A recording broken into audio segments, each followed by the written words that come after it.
सृष्टि का, प्रकृति का, जड़ जंगम का सत्य क्या है?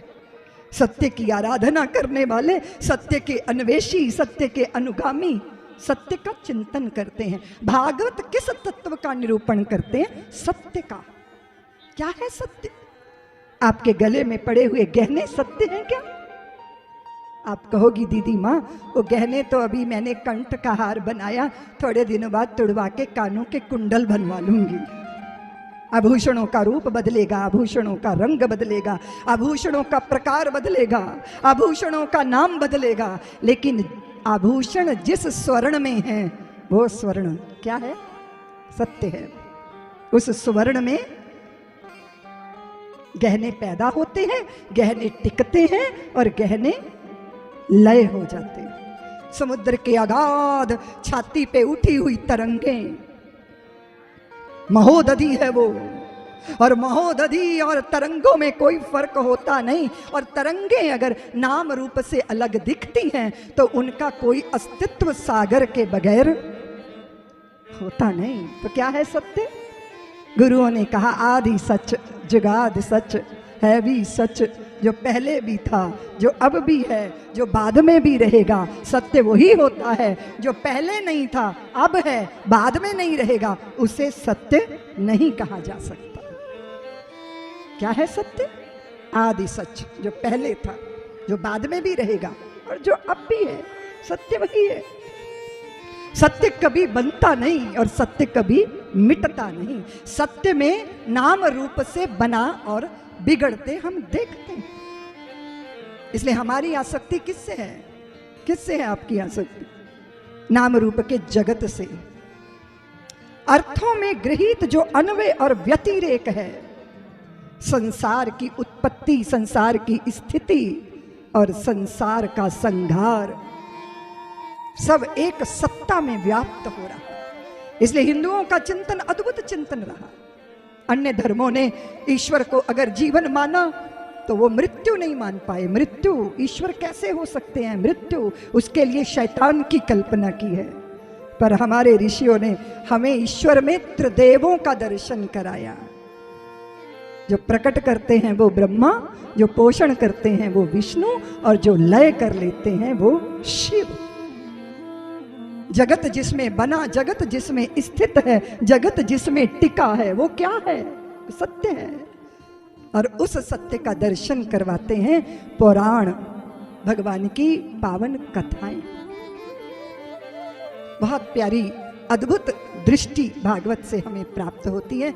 और कदाचित सत्य का अन्वेषी, सत्य को जानने वाला ना ग्रहण करता है और ना त्याग का प्रपंच रचता है। क्योंकि यहाँ ग्रहण करने योग्य अगर कुछ नहीं है तो त्याग करने योग्य भी कुछ नहीं।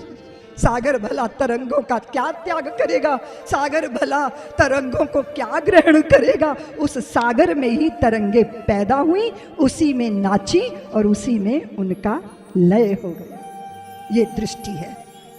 सूत जी महाराज शौनकादि ऋषियों को बता रहे हैं कि भागवत के पूरे स्कंद को 18,000 श्लोकों में व्यास जी ने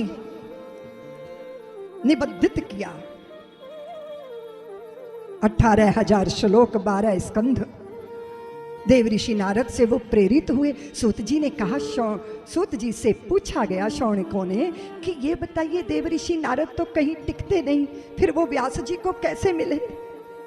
तब फिर कथा प्रारंभ हुई महाभारत की। महाभारत का मृत्यु पर्व जहां पूर्ण होता है वहां भागवत जी के जीवन का अंकुर प्रस्फुटित होता है।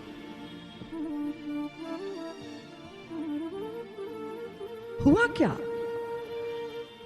जब महाभारत की बात आती है तो शुभ और अशुभ का ख्याल आता है।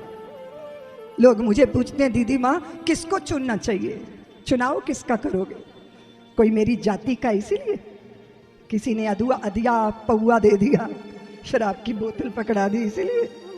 किसका चुनाव करोगे? कोई साड़ी थमा गया हाथ में तो चुन लोगे?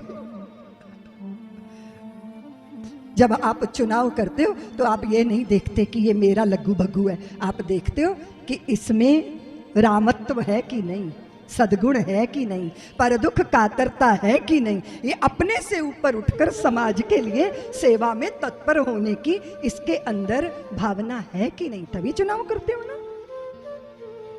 मेरी जाति में अगर पैदा हुआ रावण तो मैंने नहीं पूजा, हर साल उसका पुतला जलाया, भले ही मेरी जाति में पैदा हुआ हो। अगर मेरी जाति में जन्मा कोई कंस है तो मैं उसका अनुगामी नहीं बन सकता। ये दृष्टि रही भारतीयों की, दृष्टि यही दृष्टि है। पांडवों और कौरवों के बीच में शुभ और अशुभ,